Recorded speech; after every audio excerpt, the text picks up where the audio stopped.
Baik. Halo teman-teman semua, di sini saya akan memaparkan proyek tugas akhir dari mata kuliah database dengan dosen pengampu, yaitu Ibu Dian Triwiyanti, SSI MCS, dan saya sendiri, Novaldo Francisco, dengan NIM 41114200036.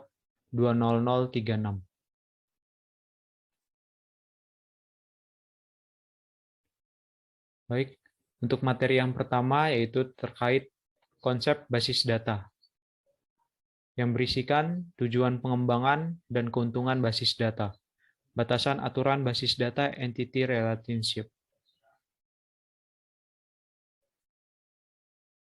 Pengembangan konsep basis data itu ada 5 tahap. Tahap pertama yaitu pada awal 1960-an dengan ciri-ciri data yang diolah berdasarkan prinsip pemrosesan berkas pada lingkungan komputer. Tahap kedua, akhir tahun 1960-an dengan ciri-ciri konsep sistem basis data DBS, konsep sistem manajemen basis data DBMS, layanan informasi secara online, dan layanan informasi berbasis teks.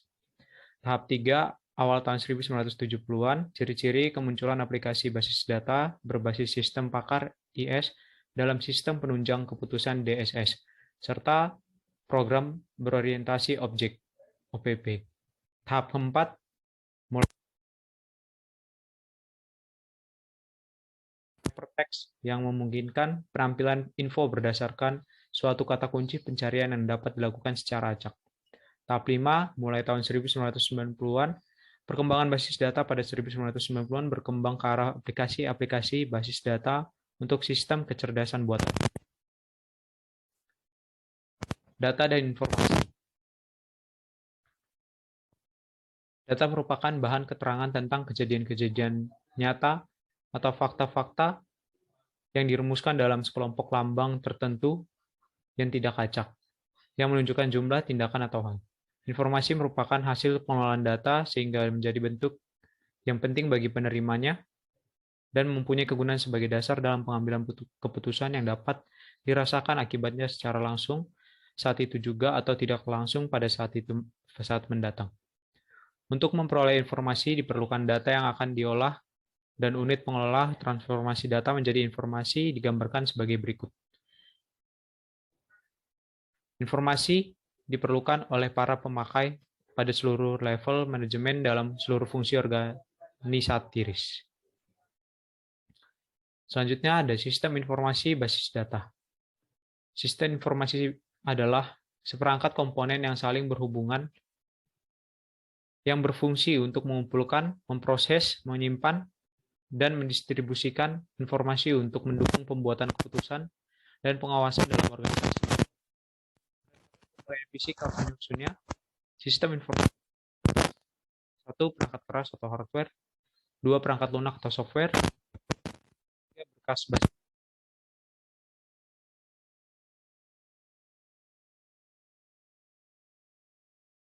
Basis data merupakan bagian penting dalam sebuah sistem informasi. Basis data dalam sistem informasi. Basis data sebagai komponen penyusun sistem informasi. Basis data sebagai infrastruktur sistem informasi. Basis data sebagai sumber informasi bagi sistem informasi. Basis data sebagai sarana mencapai efisiensi sistem informasi. Basis data sebagai sarana mencapai efektivitas sistem informasi. Selanjutnya ada pengelola sistem informasi. Spesialis informasi digolongkan dalam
Data terisolasi dapat diatasi dengan cara yang pertama, menambahkan file baru bertipe transaksi yang berfungsi sebagai penghubung antara data dalam file-file yang telah ada. Kedua, menambahkan kolom yang berfungsi sebagai penghubung dengan file-file lain yang telah ada. Ketiga, menyesuaikan domain kolom yang berfungsi sebagai penghubung. Selanjutnya ada data security. Aspek keamanan data itu meliputi yang pertama ada recovery, suatu proses penggunaan kembali basis data dan media penyimpanan, cadangan untuk mengembalikan data pada kondisi yang benar karena terjadi kerusakan atau kehilangan data akibat kerusakan media penyimpanan. Program aplikasi, OS, basis data, hardware, dan lain-lain. Yang kedua, yaitu ada integrity yang berkaitan dengan unjuk kerja sistem untuk dapat menjaga data-data dan data agar selalu berada dalam kondisi yang benar. Tipe dan ukuran datanya up to date sesuai dengan kondisi aktual, konsisten, dan selalu tersedia. Konkurensi berkaitan dengan mekanisme pengadilan basis data saat digunakan oleh beberapa pemakai secara bersamaan agar terhindar dari kesalahan akibat beberapa transaksi berbeda dilakukan secara bersamaan. Yang keempat adalah privacy. Dimaksudkan sebagai pembatasan kewenangan akses data dalam basis data untuk mencegah dan melindungi basis data dari penggunaan pengguna yang tidak berwenang dan pengubahan yang tidak dikehendaki. Yang terakhir yaitu security. Suatu mekanisme sistem untuk mencegah dan melindungi basis data hilang akibat dari kerusakan pada fisik media penyimpanan, kebakaran, banjir, dan bencana lainnya. Selanjutnya itu ada data integrity. Integritas data berhubungan dengan kinerja sistem agar dapat melakukan kendali atau kontrol pada semua bagian sistem. Salah satu cara terbaik untuk menjaga integritas data adalah dengan meyakinkan bahwa nilai-nilai data adalah benar sejak pertama kali masuk.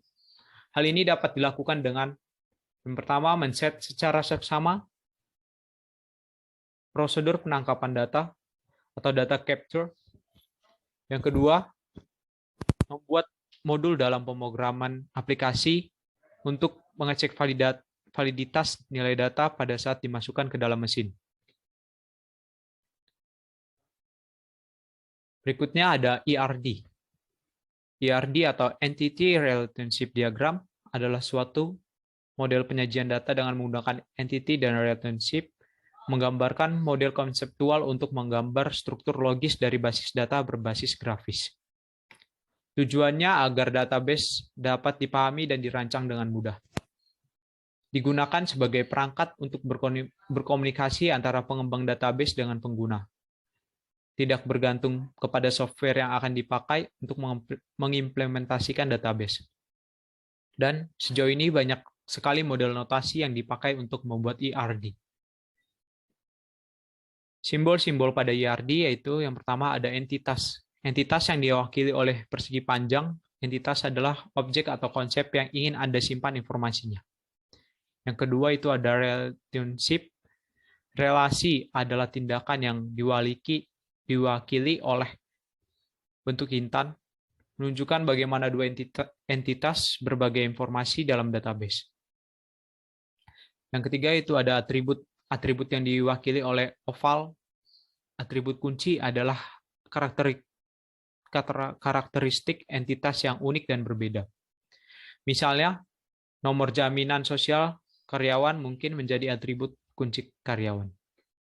Untuk simbolnya sendiri, entitas ada di sebelah kanan, seperti yang tertera.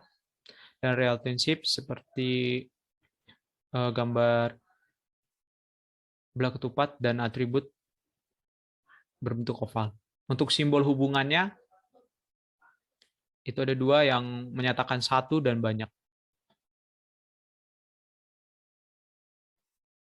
Untuk jenis-jenis atribut sendiri, itu yang pertama ada key.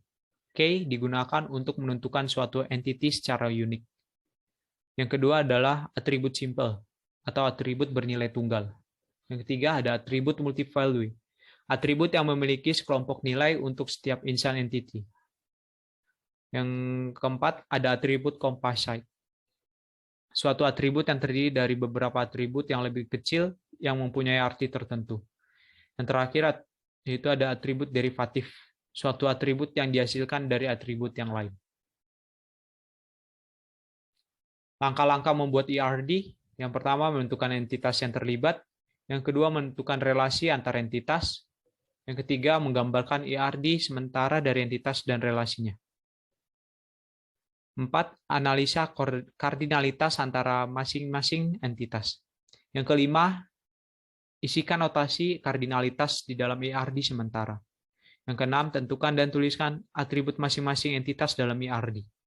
Yang ketujuh, tentukan primary key untuk masing-masing entitas dengan cara memilih dari atribut yang sudah dituliskan. Yang kedelapan, periksa kembali ERD yang telah dibuat.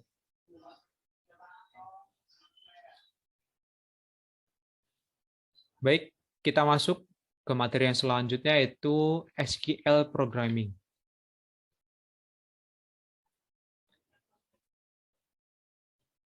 Pada SQL Programming, itu ada model relasional, yang salah satu model database yang terkenal adalah model relasional. Data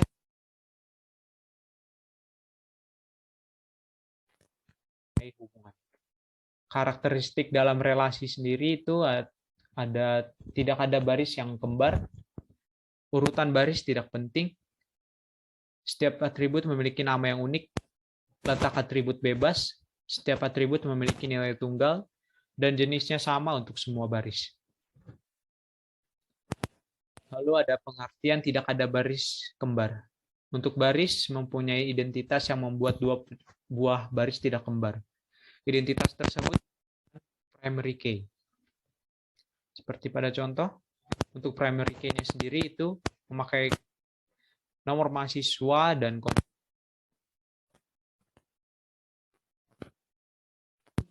nomor mahasiswa nomor 57, di mana primary key-nya itu kembar dengan kode MK-nya juga kembar. Baik, lanjut. Untuk dasar SQL sendiri itu structured query lake, digunakan untuk mengakses basis data relasional. Bersifat standar, bisa dipakai untuk basis data relasional lainnya.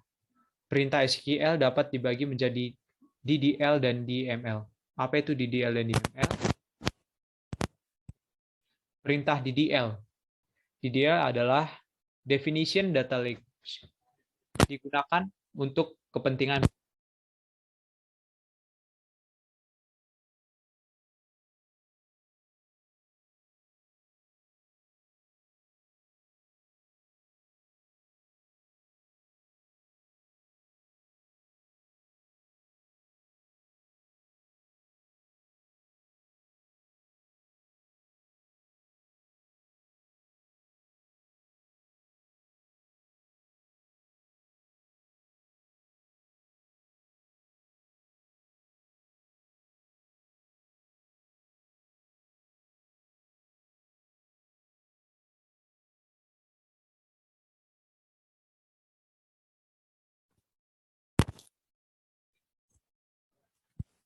penambahan data dilakukan dengan menggunakan pernyataan insert.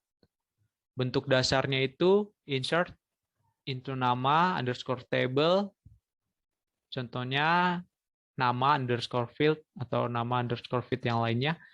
Lalu values, nilai dan koma nilai. Untuk pengubahan data, yaitu perintah yang digunakan adalah update. Bentuk dasarnya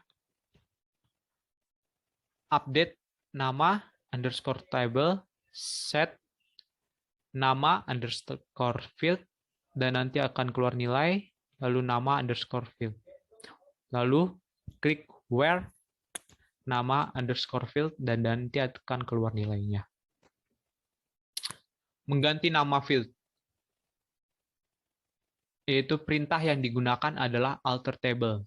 Bentuk dasarnya itu ada alter table nama underscore table, lalu change nama underscore field underscore nama sebelumnya underscore field, dan nama baru nanti akan keluar tipe datanya.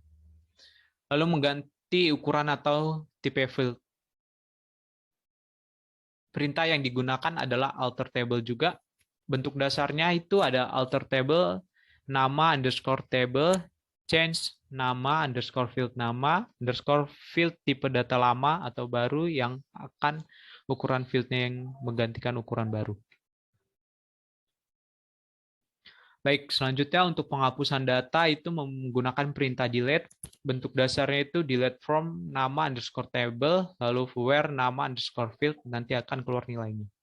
Penghapusan tabel itu menggunakan drop table. Untuk mempraktekkan, buatlah sebuah table bernama riwayat dengan isi berupa sebuah field. Kemudian, lihatlah daftar table dengan memberikan perintah show tables. Nanti akan ditampilkan table, lalu berikan perintah drop table riwayat. Kemudian, lihatlah daftar table dengan memberikan perintah show table lagi untuk memastikan bahwa table riwayat yang kita hapus sudah terhapus dan tidak ada. Selanjutnya itu ada operator relasional. Itu ada tanda-tandanya. Untuk tanda seperti ini mengartikan sama dengan, tanda seperti ini mengartikan lebih dari, tanda seperti ini mengartikan kurang dari, tanda yang keempat ini mengartikan lebih dari atau sama dengan, tanda seperti ini mengartikan kurang dari atau sama dengan, dan tanda yang terakhir ini mengartikan tidak sama dengan. Untuk operator and sendiri digunakan sebagai kriteria dan penggunaannya seperti ini, oper and oper and. Untuk operator or sendiri, or digunakan sebagai kriteria atau. Penggunaannya seperti ini. Untuk operator not sendiri, itu untuk menyatakan tidak atau bukan. Jadi penggunaannya seperti biasa, not kondisi atau not reaksi. Selanjutnya ada operator between. Between sendiri untuk menyatakan suatu jangkauan. Lalu ada operator in dan not in. In sendiri digunakan untuk melakukan pencocokan terhadap suatu daftar nilai. Dan not in berarti tidak cocok dengan. Selanjutnya ada operator like dan not like. Like digunakan untuk mencari data menurut awalan, akhiran, atau penggalan suatu kata atau suku kata. Sedangkan not like digunakan untuk kebalikannya dari like. Selanjutnya ada operator regexp. Regexp hanya ada pada MySQL. Untuk wildcard-nya sendiri menggunakan tanda ini digunakan untuk mencocokkan dengan sebuah karakter apa saja yang terdapat dalam tanda tersebut. Untuk mengurutkan data menggunakan klausa order by yang berguna untuk mengurutkan data. Pengurutan dapat dilakukan melalui 2 buah field ataupun lebih. Untuk pengelompokan dengan group by sendiri berguna untuk melakukan pengelompokan data. Lalu untuk klausa having berguna untuk menentukan kondisi bagi grup B-nya yang akan kalian urutkan. Baik, ini selanjutnya ada fungsi agregat. AVG untuk memperoleh nilai rata-rata, count untuk menghitung caca data, max untuk menghasilkan nilai terbesar, min untuk menghasilkan nilai terkecil, sum untuk memperoleh penjumlahan data, untuk menghitung gaji rata-rata, seperti contoh berikut, select AVG, buka kurung gaji, tutup kurung, form pekerjaan. Untuk menghitung gaji per bagian, itu select kode underscore back, AVG, buka kurung tutup kurung gaji, from pekerjaan group by kode underscore back. Untuk menghitung gaji terbesar, itu select max, buka kurung tutup kurung gaji, from pekerjaan. Untuk menghitung total gaji, menggunakan select sum, buka kurung tutup kurung gaji from pekerjaan. Baik, sekian dari saya. Terima kasih atas perhatiannya. Saya ucapkan terima kasih.